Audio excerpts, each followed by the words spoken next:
Alors première chose à faire, déjà on va commencer à travailler par partie, hein, donc en fait c'est le report du TP01. Hein, donc toujours la première chose, en première ligne on va importer les éléments dont on a besoin. Donc là on va importer import des éléments utilisés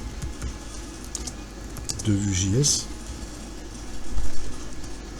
Voilà. C'est la première chose qu'on fait hein, généralement.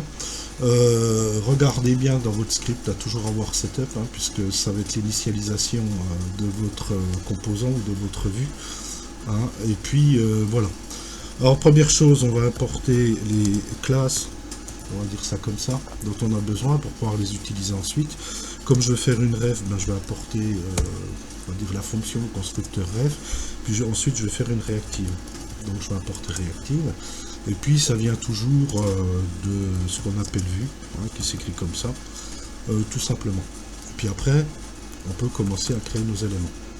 Alors première chose, on va faire ça simplement, on va créer création d'une ref. Alors la ref, bah, il faut créer une variable, donc je vais l'appeler title par exemple, et puis je vais dire que c'est une ref.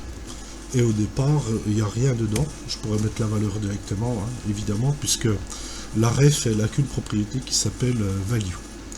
Et ensuite, pour le faire en deux fois, je vais mettre la valeur de la ref. Donc ici, je vais dire que mon title.value est égal à setup. Setup, toc, comme ça. Voilà. Alors, une fois que j'ai fait ça, ben, je crée ma ref avec sa valeur. Je vais aller dans mon script, et dans mon template, pardon, et puis je vais simplement l'afficher, puisque je vais l'avoir en mémoire. Hein, et puis je peux l'utiliser tel que j'utilise plus de data, contrairement à ce qu'on avait fait l'année dernière. Hein, je vais utiliser des refs, des réactifs, des props, etc., etc.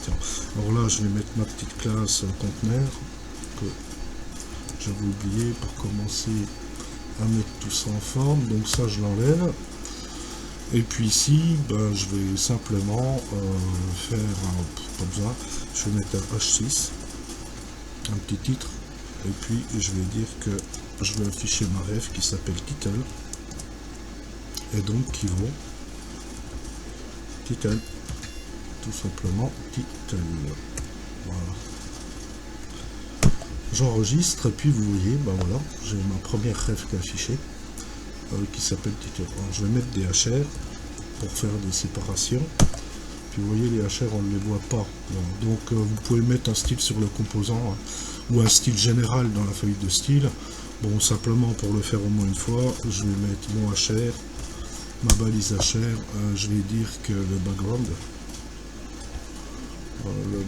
color, je vais le mettre à blanc. Simplement, hop, déjà apparaît. Voilà, comme ça vous voyez votre HR qui apparaît. Puis ensuite, je vais faire la même chose. Je vais créer cette fois-ci non plus une ref, mais une réactive pour voir un peu la différence.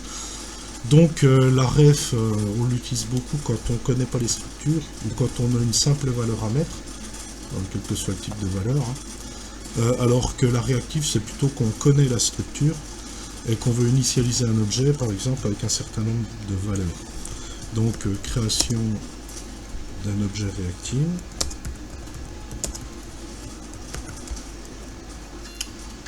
Je vais le mettre sous forme de constante, par exemple. User égale, et cette fois-ci une réactive, ça s'écrit évidemment avec le constructeur réactive, et puis ici entre accolade, on va donner la structure de la réactive. Alors la structure de la réactive, je vais simplement mettre pour mon user un nom. Donc je vais mettre mon nom, hein, pour mettre la vôtre. Une virgule pour séparer les propriétés, et puis le prénom, first name, pas égal, c'est 2 points. Donc je vais mettre mon prénom. Alors vous pouvez mettre des doubles cotes ou des simples cotes. Par contre, si vous commencez avec des doubles cotes, évitez de continuer avec des simples cotes, hein, par exemple. Pour JavaScript, il ne fait pas trop la différence là-dessus. J'enregistre et puis évidemment je vais afficher les valeurs donc de mon objet réactive dans mon template. Alors c'est toujours le même principe, hein. Je vais à chaque fois, bon, on fera un share ou pas, hein, peu importe. Alors, indentez bien vos éléments. Bon là comme c'est le même pavé, je vais faire la même chose. Alors c'est pas là. Tac. Mettez de la place, hein, parce qu'on s'y perd vite quand ça commence à se remplir. Donc ici, bah, même principe, je vais faire un H6. Je vais mettre réactive. Et puis ma réactive, elle s'appelle user. Et puis je vais mettre les informations concernant mon user. Je vais déjà mettre le prénom. Voilà. First. Et puis ensuite, un espace. Et puis je vais mettre le nom. Alors l'intérêt, hein, d'utiliser le setup, hein, comme je vous l'avais dit en TD, c'est que on n'utilise plus le mode Plaisys, ce qui pouvait poser des problèmes, ce qui va nous avantager par la suite, notamment au niveau des portées des variables. Et c'est beaucoup plus simple quand on a l'habitude de travailler comme ça. Bon, après, il faut comprendre le principe. Puis vous voyez ici, effectivement, j'ai ma ref et ma réactive.